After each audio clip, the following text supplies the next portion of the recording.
Tansi jedhe seera illa.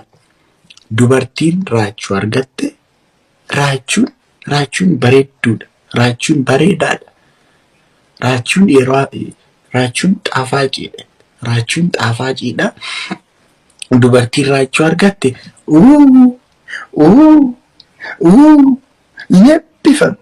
inni eebbifamteetta.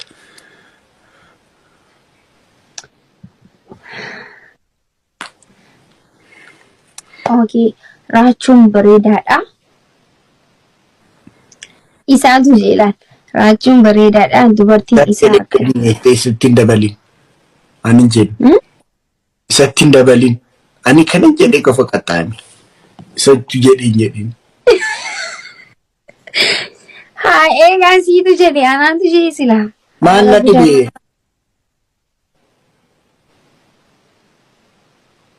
Okay.